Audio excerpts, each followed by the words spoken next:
Hello दोस्तों, मैं हूं डॉक्टर स्टॉक मार्केट, आपका investing partner. Please follow me on Twitter and Instagram. Subscribe to the channel and click the bell icon. This is technical chart analysis for beginners. तो इसमें सबसे पहले हम जानेंगे कि क्या चीज़ें हैं जिनका हमें पहले ध्यान देना चाहिए, क्या बेसिक्स हैं जो हमें लर्न करनी चाहिए टेक्निकल चार्ट्स स्टार्ट करने से पहले। उसके बाद एक टेक्निकल चार्ट का यूज़ करके हम कैसे एक स्टॉक को ये पता कर सकें कि वो उसको आप खरीद सकते हैं, बाय कर सकते हैं या एग्जिट कर सकते हैं उस स्टॉक को। और उसके बाद कि ये कैसे एक अच्छे स्टॉक को आइडेंटिफाई करने में मदद करेगा, क्या ये रियल में लॉन्ग टर्म के लिए यूज़फुल है या नहीं है, ये हम जानेंगे। और हमें और क्या लर्न करना चाहिए अपार्ट फ्रॉम दिस वीडियो। तो अंत तक बने रहें, बीच में वीडियो छोड़ के मत जाइएगा क्योंकि half knowledge is very dangerous. So last तक बने रहें, लास्ट तक ज़रूर देखें। सबसे पहले हम कुछ समझेंगे। ये जो वीडियो है ये एफ.एन.ओ एंड इंट्राडे के लिए बिल्कुल भी नहीं है। ये हमने इन्वेस्टिंग के नज़र से समझाए हैं और इन्वेस्टिंग के लिए ही आप इसका यूज़ करें। दूसरा है कि technical analysis is just one part. आपको हमेशा एक अच्छे बिजनेस में इन्वेस्ट करना चाहिए और उसके लिए आपको फंडामेंटल्स देखने आने चाहिए। फंडामेंटल्स के लिए मैंने ऑलरेडी एक वीडियो बना रखा है, आप उसको ज़रूर देखिए। 12-13 मिनट के अंदर आपको मैंने बहुत अच्छे से समझाया है और बहुत बेसिक से समझाया है। कोई भी नॉन फाइनेंस पर्सन भी उसको अच्छे से समझ सकता है। तो उस वीडियो को ज़रूर देखिए, लिंक ऊपर आई बटन में दे रखी है। उसके बाद टेक्निकल से आपको ये पता चल जाएगा कि ये कब एंट्री करनी है, कब एग्जिट करना है। लेकिन मार्केट को कभी टाइम नहीं किया जा सकता, ये एक बेसिक फैक्ट है। तो आप एकदम सही एंट्री और एकदम सही एग्जिट कभी प्लान नहीं कर सकते। हम बस एक सोच सकते हैं कि हाँ, इस पॉइंट पे हम एंट्री करेंगे तो कुछ हमें फ़ायदा होगा। तो उन्हीं चीज़ों को हम डिस्कस करेंगे इस वीडियो में। इसके बाद आता है कि हमें क्या क्या बेसिक्स लर्न करने चाहिए। तो कोई बड़े टर्म यूज़ नहीं करूँगा मैं, कोई बोलिंजर बैंड और कोई मतलब RSI और वो सब बड़ी चीज़ें नहीं करूँगा जो एक नॉन फाइनेंस पर्सन को एक समझ में नहीं आए। इसलिए मैं बेसिक बेसिक चीज़ पे आऊँगा और बहुत बेसिक से मैं आपको समझाऊँगा कि चीज़ें कैसे प्ले आउट करती हैं। सबसे पहले EMI समझने पड़ेगा हमको। इसके अलावा प्राइस वॉल्यूम चार्ट्स हमको समझने पड़ेंगे और इसके अलावा 2 ट्रेंड्स हैं, up trend and down trend, बस वो समझना है। इन 3 चीज़ों से हम एक अच्छे स्टॉक को आइडेंटिफाई कर सकते हैं कि कब बाय करना है, कब एग्जिट करना है। लेकिन फाइनल कॉल हमेशा आपके फंडामेंटल्स की रहेगी, क्योंकि फंडामेंटल्स आपको बताएंगे कि ये सही में बिजनेस इन्वेस्ट करने लायक है या नहीं है। तो उस पर ज़रूर ध्यान दीजिए। EMI DMA के बारे में हम आपको थोड़ा एक्सप्लेन करते हैं। ये देखिए रेड लाइन जो आ रही है इसमें ये है एक्सपोनेंशियल मूविंग एवरेज और ये आपको एंट्री और एग्जिट के लिए हेल्प करेगा। इसके बाद आता है प्राइस वॉल्यूम चार्ट और प्राइस वॉल्यूम से एक्चुअली आपको दिखाएगा कि अप ट्रेंड में है या डाउन ट्रेंड में है। ट्रेंड के लिए प्राइस वॉल्यूम मूवमेंट बहुत स्ट्रांग इंडिकेटर जो आपको बताएगा कि ये जो स्टॉक है वो ऊपर जा रहा है। आप जैसे देख सकते हैं बालाजी अमाइंस का ये चार्ट है, ये जून और अगस्त के बीच में जुलाई के लगभग एक पीक बना है वॉल्यूम का। प्राइस वॉल्यूम में भी वही पीक दिख रहा है। और यहाँ से देखिए, अगर किसी ने 1% अपना, सपोज उसको 1 लाख रुपए बालाजी माइंस में डालना होता और उसने लगभग 2,000-3,000 रुपये कुछ डाले होते और उसके बाद थोड़ा सा वेट करना होता है कि आगे फिर कैसा ट्रेंड रहता है इसका। और उसके बाद देखिए ये अगस्त के बाद एक फिर से कुछ वॉल्यूम ब्रेकआउट है और यहाँ पे आप काफ़ी सारा पैसा डाल सकते हैं क्योंकि एक अप ट्रेंड बन चुका है। तो आप बस ये देखिए कि ये प्राइस वॉल्यूम आपको हमेशा दिखाएगा कि स्पाइक्स दिखा रहा है। इन स्पाइक्स पे आपको खरीद लेना है। एक साथ कोई चीज़ नहीं खरीदी जानी चाहिए जब तक ये क्लियर ना हो जाए कि वो अप ट्रेंड है या नहीं है। लेकिन आप एक पोजीशन बना सकते हैं इनिशियली भी। और ये आप देखिए तब से अब तक पैसा दिए जा रहा है। ये लगभग 500 से नीचे था उस टाइम पे और अब ये 3,000 के ऊपर है। 1 साल के अंदर, 2 साल के अंदर ही ये इसने इतना कुछ दिया है आपको। तो नेक्स्ट स्लाइड्स पे आते हैं हम कि अप ट्रेंड और डाउन ट्रेंड क्या है। देखिए इसको थोड़ा ध्यान से समझिएगा कि यही हमारा बेसिक है और यही एक्चुअली किसी भी रिवर्सल पैटर्न का बेसिक होता है। अप ट्रेंड में क्या होता है कि जब शेयर मूव करता है अपवर्ड तो एक पॉइंट पे एक पीक बनाता है, हायर हाई बनाएगा, उसके बाद नीचे हायर लो बनाएगा, लास्ट लो से हायर एक लो बनाएगा और वो उस लोअर को बोलेंगे हम सपोर्ट। यहाँ स्पेलिंग गलत है क्योंकि हमने ये गूगल से लिया है, तो इस पर थोड़ा माइंड मत करिए। आगे देखते हैं हम कि इसके बाद फिर ये अप ट्रेंड में अगर है तो ये फिर से एक हायर हाई बनाएगा और उस हायर हाई को रेजिस्टेंस बोलेंगे। उसके बाद उस रेजिस्टेंस से वापस आएगा, ये फिर से हायर लो बनाएगा। अब देखिए ये हायर लो लास्ट लोअर से हाई है, तो ये इसका फिर से सपोर्ट हो गया और फिर ये ऊपर जाएगा और ये फिर से एक हायर हाई बनाएगा। This is called up trend. इसके जस्ट अपोजिट होता है डाउन ट्रेंड। डाउन ट्रेंड में क्या होता है कि जब कोई स्टॉक नीचे जाता है और फिर वो लोअर लोज और लोअर हाइस बनाता है। लास्ट हाई से ये हाई लो है इसलिए लोअर हाइस बनाया और इस लोअर लो से ये लोअर लो है, तो आप देख सकते हैं कि ये लोअर हाइस एंड लोअर लोज बनाता है। इसी से इसके रेजिस्टेंस और उसके सपोर्ट पता चलते हैं। बस इतनी सी चीज़ को मैं थोड़ा सा ध्यान देना है कि अप ट्रेंड का ये पैटर्न है, डाउन ट्रेंड का ये पैटर्न है। अगर ये पैटर्न बन रहे हैं कहीं तो ये स्टॉक अप ट्रेंड है या डाउन ट्रेंड है। तो हम आते हैं नेक्स्ट स्लाइड पे, जिसमें हम समझेंगे कि कैसे हम एक अच्छे स्टॉक को एनालाइज करें चार्ट के थ्रू। तो देखो बेसिक कुछ रूल्स हैं, आप समझिए। Always buy on ups. जब भी स्टॉक ऊपर जा रहा है, अप ट्रेंड पे है, तब आपको उसको बाय करना है। जब वो डाउन ट्रेंड पे आप ये सोच रहे हैं डिस्काउंटेड प्राइस पे आपको मिल रहा है, तो इस पे मत जाइए, क्योंकि वो कितना डिस्काउंटेड प्राइस पे चला जाएगा, आपके खरीदने के बाद कितना नीचे चला जाएगा, ये आप नहीं गैस कर सकते। और बहुत सारे स्टॉक्स में कुछ फंडामेंटल प्रॉब्लम्स भी होती हैं जो एक्चुअली फंडामेंटल शीट पे, फाइनेंशियल शीट पे कई महीने बाद, कई क्वार्टर्स बाद दिखाई देती हैं। लेकिन टेक्निकल चार्ट आपको पहले ही बता देता है कि ये डाउन ट्रेंड जा रहा है, मतलब इसमें कुछ प्रॉब्लम है। अगर वॉल्यूम के साथ डाउन ट्रेंड जा रहा है तब तो सीरियसली कुछ प्रॉब्लम है। तो आप इन चीज़ों को थोड़ा सा ध्यान दीजिए। अप ट्रेंड पे ही खरीदिए। अप ट्रेंड का फायदा यह है कि उसमें आपको प्रॉफिट हो सकता है कि थोड़ा बहुत कम मिले, लेकिन प्रॉफिट श्योर है। डाउन ट्रेंड में प्रॉफिट आपका श्योर है ही नहीं। आप ये सोचिए कि जो घोड़ा अच्छे से चल रहा है आप उस पर पैसा नहीं लगा रहे हैं, और जो लंगड़ा घोड़ा है वो आप उस पर पैसा लगाना चाहते हैं, तो ये कहीं लॉजिक ठीक नहीं बैठता है। तो आप जो घोड़ा आपका दौड़ रहा है, आज की डेट में दौड़ रहा है, उस घोड़े पे पैसा लगाइए। उसके बाद आप समझिए कि up trend with volume breakout is important. Up trend एक नॉर्मल अप ट्रेंड है तो उसमें कुछ नहीं कर सकते, लेकिन जो ब्रेकआउट उसका हुआ अप ट्रेंड का, अगर वो वॉल्यूम के साथ है और उसके फंडामेंटल्स भी अच्छे हैं, तो आप बिल्कुल उसमें एक पोजीशन बना सकते हैं, उसको थोड़ा और देख सकते हैं। अगर वो फिर से अप ट्रेंड पे जाता है तो आप अच्छे पोजीशन भी उस पर बना सकते हैं। और एग्जिट कब करना है, जैसे मैंने आपको बताया कि अगर घोड़ा आपका लंगड़ा हो रहा है तो आपको उस घोड़े को छोड़ना चाहिए। तो जैसे ही वो नीचे जाता है आपको उसको छोड़ना है।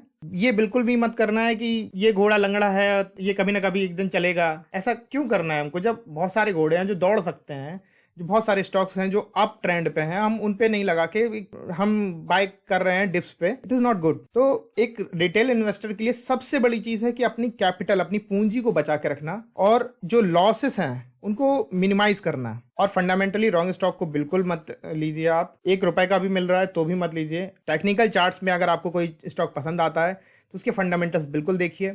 और फंडामेंटल्स पे मैं ऑलरेडी एक वीडियो बना चुका हूँ, मैं आई बटन में उसका लिंक दे दूंगा, आप इस वीडियो के बाद उसको जरूर देखिए। क्योंकि देखिए टेक्निकल से आप चार्ट तो देख सकते हैं, आप उसका ट्रेंड भी जान लेंगे, आप समझ भी लेंगे कि इसमें हम एंट्री कर सकते हैं, लेकिन क्या वो एंट्री वर्थ है, क्या वो शेयर वर्थ है उसमें इन्वेस्ट करना। मार्केट में 3000 कंपनियां हैं, हम सब में इन्वेस्ट नहीं कर सकते। तो हमें बेस्ट ऑफ बेस्ट कंपनियां ही चुननी चाहिए ताकि हम अच्छा पैसा कमा सकें और कम से कम लॉस लें। तो हम कुछ एग्जाम्पल समझेंगे इस बात के। तो उसके लिए ये है ONGC का एक चार्ट। अब देखिए मैंने आपको बोला था डाउन ट्रेंड जब है तब उस पर बिल्कुल नहीं लेना है। ये देखिए ONGC का चार्ट, यहाँ से डाउन ट्रेंड चल रहा था जून 2019 से, और ये डाउन ट्रेंड आता गया। फिर एक वॉल्यूम ब्रेकआउट आप देख सकते हैं, यहाँ पे एक वॉल्यूम ब्रेकआउट है। इस वॉल्यूम ब्रेकआउट पे ये 2020 के बाद में अप्रैल के आसपास एक वॉल्यूम ब्रेकआउट था। आप इधर देखिए वॉल्यूम ब्रेकआउट में ये उसके बाद ऊपर गया, फिर से एक वॉल्यूम ब्रेकआउट आया यहाँ पे इस पोर्शन पे। तो जिसने भी यहाँ पे पोजीशन बनाई होगी, यहाँ पे नहीं भी बनाई, यहाँ पे अगर किसी ने पोजीशन बनाई तो उसको अभी तक काफ़ी ज़्यादा फायदा हुआ होगा, क्योंकि उसका 75 रुपीज़ से उसका 175 रुपये हुआ, लगभग डबल से ज़्यादा हो गया है। तो आप देख सकते हैं जहाँ पे भी ये प्राइस वॉल्यूम चार्ट भी एक अच्छा अप ट्रेंड दिखा रहा है, तो इसमें आप इन्वेस्ट कर सकते थे। अप्रैल 2020 के आसपास से ये एक अच्छा प्राइस वॉल्यूम ब्रेकआउट दिया है। इसके बाद आता है टाटा मोटर्स का शेयर। ये पहले बहुत फ्लक्चुएट कर रहा था और एक तरीके से डाउन ट्रेंड था, क्योंकि ये लोअर हाइस एंड लोअर लोज बना रहा था। लेकिन इसके बाद यहाँ पे जून 2020 के आसपास यहाँ पे एक वॉल्यूम ब्रेकआउट था, और वॉल्यूम ब्रेकआउट के बाद आप देख सकते हैं ये ऊपर ही गया है। ये लगभग 100 रुपए के आसपास था उस टाइम, और 100 रुपए से ये 437 रुपए पे पहुंच चुका है। तो लगभग 4 गुना हो चुका है तब से 2 साल में। और इसके अलावा भी हम देख सकते हैं कि IRCTC एक एग्जाम्पल है। IRCTC देखिए, आप किसी ने यहाँ पे 2021 से जस्ट पहले लगभग नवंबर दिसंबर में ये यहाँ पे एक ब्रेकआउट दिया था। यहाँ पे अगर खरीदा होता, और यहाँ पे जब सेल सिग्नल आया है, यहाँ सेल सिग्नल देखिए बहुत सारे वॉल्यूम के साथ ये डिप किया है। तो इस टाइम आपको बेचना था, और इस टाइम अगर आप बेचते तो आप लगभग 250 के शेयर को 750, 800 या 1000 में भी बेच सकते थे। तो अच्छा प्रॉफिट आप कमा सकते हैं कम टाइम में, आप अगर अच्छे से टेक्निकल चार्ट्स को देख पाते हैं तो। हम नहीं कह रहे हैं आपसे कि आप बॉलिंजर बैंड लगाइए, RSI लगाइए, या फिर कुछ डायरेक्शनल मूवमेंट इंडेक्स लगाइए, ये कुछ करने की जरूरत नहीं है। आप बेसिक ट्रेंड देखिए, अप ट्रेंड है, डाउन ट्रेंड है। ये देखिए, ये SBCL का चार्ट है। इसमें आप देख सकते हैं कि ये हायर हाइस एंड हायर लोस बना रहा है। ये प्योरली अप ट्रेंड है, और यहाँ से अगस्त 2021 से यहाँ देखिए एक वॉल्यूम ब्रेकआउट हुआ था, इसके बाद से ये अप ट्रेंड पे है, और अभी भी अप ट्रेंड पे है, आप देख सकते हैं इसको। और बीच बीच में भी इसने कई सारे ब्रेकआउट्स अच्छे वॉल्यूम के साथ दिए हैं। मैं रिकमेंड नहीं कर रहा हूं कि आप ये स्टॉक खरीदें, मैं बस आपको एक बता रहा हूं कि आप कैसे स्टॉक को देख सकते हैं, टेक्निकल्स कैसे देख सकते हैं। उसके बाद उसको फंडामेंटल से एनालिसिस करें, और फिर देखें कि उसमें पोजीशन बनाई जा सकती है या नहीं बनाई जा सकती है। एक और स्टॉक है जिसका अभी कल परसों ही एक मेजर यहाँ पे वॉल्यूम आया है। मैं इसको ब्रेकआउट अभी नहीं बोलूंगा, क्योंकि अभी नहीं दिख रहा है कि इसमें अप ट्रेंड है, डाउन ट्रेंड है। लेकिन टोटली ओवरऑल अगर देखा जाए तो ये लास्ट मई से अप ट्रेंड पे ही है, और मैं अभी 1-2 दिन वेट करूंगा इस शेयर में। उसके बाद इसके फंडामेंटल्स चेक करूंगा, और बाकी सब चेक करने के बाद अगर मुझे स्टॉक ठीक लगता है तो मैं इसमें अपनी पोजिशन बनाऊंगा। तो ये बस एक बेसिक है कि कैसे करना है चीज़ों को। और अब आते हैं हम कि एग्जिट स्ट्रेटजी क्या होनी चाहिए, क्योंकि एंट्री ठीक है, लेकिन हमें अपनी पैसा बचा के रखना है, हमें अपना मनी लूज नहीं करना है। तो जब भी ये शेयर जो है वो वॉल्यूम के साथ डिप करते हैं, तब उस टाइम हमें एग्जिट करना चाहिए, बिल्कुल करना चाहिए। यस बैंक में आप देखिए, जब भी वो 250 रुपए 300 रुपए पे था, तब उसने एक वॉल्यूम के साथ डिप दिया था, और उस टाइम जिन्होंने भी एग्जिट किया वो फायदे में रहे, और जिन्होंने उस टाइम बाय किया है वो बहुत नुकसान में रहे। और उसके बाद फिर वो 180 पे भी एक बार वॉल्यूम डाउन दिया था, लेकिन उस टाइम पे भी लोगों ने नहीं माना। ऐसे ही बहुत सारे शेयर्स हैं, बहुत सारे एग्जांपल्स हैं। आप देखिए, जब भी वॉल्यूम के साथ शेयर ने डिप किया है, तब देयर इज समथिंग रॉन्ग। तो उस स्टॉक से आप एग्जिट करिए, देखिए, समझिए कि क्या प्रॉब्लम है। अगर नहीं भी आती है तो भी आपको एग्जिट करना चाहिए। और इसके अलावा अगर ऐसा नहीं है कि वॉल्यूम के साथ डिप नहीं कर रहा है, केवल नॉर्मली एक रिवर्सल है, नॉर्मल ही कोई प्रॉब्लम है, और वो EMA को क्रॉस कर रहा है, जो शेयर है EMA को क्रॉस करके नीचे आ रहा है, तो आप इसको भी एग्जिट कर सकते हैं। और EMA कितना सेट करना है, इसका देखो जवाब आपके ऊपर है कि आप उस स्टॉक पे कितने लंबी पोजीशन के लिए रखे थे। अगर कोई बड़ी कंपनी है, उसमें हम ज़्यादा रिलायबिलिटी है उसकी, तो उसमें हम EMA ज़्यादा दिनों का सेट कर सकते हैं।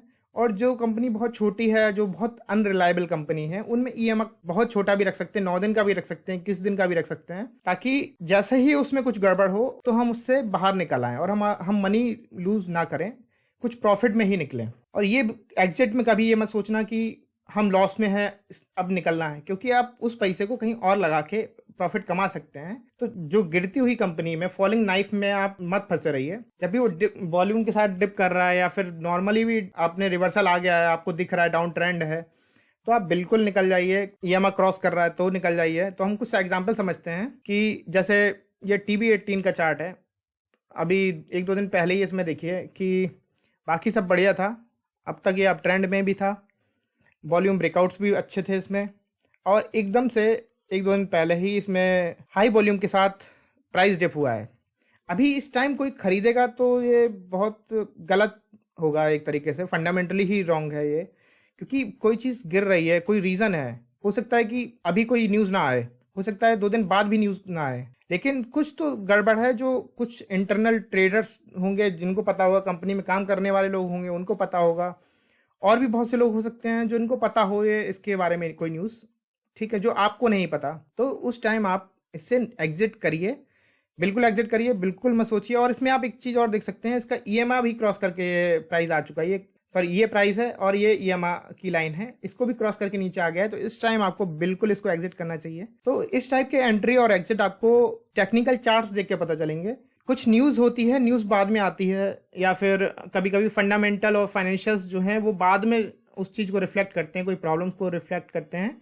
लेकिन चार्ट्स हमें पहले ही चिक चिक के बोलता है कि भाई यही टाइम है, निकल लो। तो इस टाइम हमको एग्जिट करना है। और एग्जिट करने में बिल्कुल सोचना नहीं है, हमको हीरो नहीं बनना है, हमको ये नहीं कर टैग नहीं चाहिए कि लॉन्ग टर्म वाला हम इन्वेस्टर हैं। हमको बस ये है कि पैसा हमारे पास आते रहना चाहिए, रिटेल इन्वेस्टर हैं हम, हमें उस हिसाब से ही सोचना है। देखिए, एक IRCTC का चार्ट है, अब बहुत अच्छा सब कुछ चीज ठीक चल रहा था। इसमें यहाँ पे प्राइस वॉल्यूम ब्रेकआउट भी था छोटा सा, और उसके बाद ये ऊपर गया। अब इधर देखिए, यहाँ पे जिसने भी एग्जिट नहीं किया वो अभी तब से उतने महीनों से फंसा हुआ है, लगभग 6 महीने से। 6 महीने में कई सारे स्टॉक्स डबल हो चुके हैं। तो उन स्टॉक में इन्वेस्ट किया जा सकता था। आपको किसी से इमोशनल अटैच नहीं करना है, किसी शेयर से। जो शेयर आपको फ़ायदा दे, जो आपको प्रॉफिट दे रहा है, उसमें बने रहिए। जिस स्टॉक में आपको लग रहा है कि ये स्टॉक खराब है, इसमें ये हमको प्रॉफिट नहीं दे रहा है, तो उसमें मत रहिए। ये बालाजी अमीन्स का एक चार्ट है, जिसमें आप देखिए कि ये कैसे एक अच्छा तरीका हो सकता है टेक्निकल चार्ट। इसमें जहाँ पे भी इसने वॉल्यूम ब्रेकआउट दिए हैं, वहाँ से ये ऊपर गया है। आप किसी भी पॉइंट पे अगर एंटर किए होते तो अभी भी आप प्रॉफिट में होते। और देखिए, बीच में कहीं EMA बहुत ज़्यादा क्रॉस नहीं हुआ है, तो यहाँ पे बेचने की ज़रूरत नहीं है। लेकिन यहाँ पे EMA अच्छे से क्रॉस हुआ है, यहाँ पे आपको एग्जिट कर जाना चाहिए। या आप चाहें तो EMA, अगर आपको लग रहा है बालाजी अमाइंस बहुत अच्छी कंपनी है, उसमें रिलायबल कंपनी है, आपको अगर लगता है ऐसा, तो आप इसका EMA बढ़ा के भी इसको थोड़ा और होल्ड कर सकते हैं, क्योंकि यहाँ पे वॉल्यूम ब्रेकआउट नहीं है। इसके बाद आते हैं, एक है एप्कोटेक्स इंडस्ट्रीज। इसमें देखिए आप, यहाँ पे एक वॉल्यूम ब्रेकआउट दिया है। पहले भी इसने कई सारे वॉल्यूम ब्रेकआउट दिए हैं, और अभी रिसेंटली भी इसने एक वॉल्यूम ब्रेकआउट दिया है। तो आप देखिए, इसमें आप अपनी पोजीशन उस टाइम बना सकते थे। लेकिन मैं हमेशा ये बात बोलता हूँ, टेक्निकल्स अपनी जगह हैं, फंडामेंटल्स को नहीं भूला जा सकता। उसकी वजह से आप फंडामेंटल्स को अच्छे से देखिए ज़रूर, उसके बाद ही उस शेयर में पोजीशन बनाइए। उसके बाद ये कैसे लॉन्ग टर्म के लिए हेल्पफुल है, ये हम जानेंगे। तो सबसे पहले हमें देखना है कि ये अच्छा शेयर है कि नहीं है। अगर अच्छा शेयर है, चार्ट्स वाइज भी अच्छा है, फंडामेंटल भी अच्छा है, तो उस शेयर में हम अपनी पोजीशन बना सकते हैं। और फंडामेंटल्स के लिए मैं ऑलरेडी बता चुका हूँ कि वीडियो आई बटन में शो हो रहा होगा, आप वहाँ से जाके उस वीडियो को देख सकते हैं। इसमें हमने अच्छे से फंडामेंटल्स के बारे में बताया है। अगर आपको फंडामेंटल्स के बाद भी ये लगता है कि ये बहुत अच्छा बिजनेस है, तब आप उसको बाय करिए। और एग्जिट स्ट्रेटजी हमेशा बना के रखिए, किसी शेयर से इमोशनल अटैच नहीं होना है। अगर एग्जिट बनता है तो एग्जिट करिए। तो एक और हम एग्जाम्पल लेते हैं, एक हिंदुस्तान लीवर का एग्जांपल लीजिए। देखिए, बहुत अच्छी कंपनी है। आप इसके फाइनेंशियल्स देखेंगे अगर मेरे वीडियो के हिसाब से, तो ये बहुत अच्छी कंपनी बनती है, क्योंकि इसका ROE अच्छा है, ROCE अच्छा है, कैश फ्लो बहुत अच्छा है, कैश फ्लो डेज बहुत कम है, प्रॉफिट है इसका। तो कंपनी नो डाउट अच्छी है। बस हमें ये देखिए कि यहाँ पे इसमें इन्वेस्ट करके नहीं रख सकते। लास्ट 6 महीने से डाउन ट्रेंड पे है। यहाँ पे ही हमारा ब्रेकआउट दे दिया था, ये रिवर्सल दे दिया था कि यहाँ पे हमें अपने शेयर को बेच देना है, हिंदुस्तान यूनिलीवर को। ये 2600 के आसपास कुछ था, 2600-2700 के आसपास यहाँ पे हमें बेच देना चाहिए था। यहाँ पे EMA को क्रॉस किया है ये। उसके पहले ये 2000 से 2700 पहुंचा था। तो आप देखिए कि जब भी शेयर बोले कि एग्जिट रखिए, तो आप एग्जिट रखिए, क्योंकि कितना भी अच्छा शेयर हो, आप उसको लॉन्ग टर्म होल्ड करेंगे, बीच में आपका जो पोर्शन है, बहुत सारा टाइम है, वो उस टाइम आपका कोई फायदा नहीं। अगर ये 6 महीने गिरने में लगा है, तो कुछ समय उठने में लगेगा। तो टोटल जो समय है, उस टाइम में आपको कुछ नहीं मिल रहा है, बेसिकली आपको 0 रिटर्न मिल रहे हैं। उस टाइम आप उस मनी को कहीं और पार्क करके ज़्यादा रिटर्न ले सकते थे। तो हमें इन चीज़ों का ध्यान रखना है। और इसके साथ ही हम एक बात और जानेंगे कि हमें क्या और सीखना चाहिए। तो देखिए, बहुत सारे पैटर्न हैं, double top, head and shoulders, double bottom, बहुत सारे पैटर्न्स हैं। लेकिन सारे पैटर्न का बेसिक वही है जो मैंने आपको बताया था कि up trend and down trend. आपको बहुत ज़्यादा इन सब चीज़ों में ध्यान नहीं देना है। अगर आप बोलेंगे, आप कमेंट करिए, कमेंट में अगर आप बोलते हैं कि ये हम आपको समझाएं, तो हम आपको एक एक चार्ट पैटर्न को अच्छे से समझा देंगे, सारे रिवर्सल पैटर्न को अच्छे से समझा देंगे। चैनल को सब्सक्राइब जरूर करें। इसके अलावा हमारे वॉरेन बफे जी बोलते हैं, जब लोग फियरफुल हों तब हमें ग्रीडी होना चाहिए, और जब लोग ग्रीडी हों तो हमें fearful होना चाहिए। और इसी बेसिक पे मैंने ये पूरा वीडियो बनाया है। तो इस वीडियो को लाइक एंड शेयर जरूर करें, चैनल को सब्सक्राइब करें और ऐसे ही वीडियो देखते रहें। ट्विटर पे हमें फॉलो जरूर करें, ट्विटर पे हम काफ़ी सारे पोस्ट डालते रहते हैं, तो प्लीज़ फॉलो ऑन ट्विटर। धन्यवाद।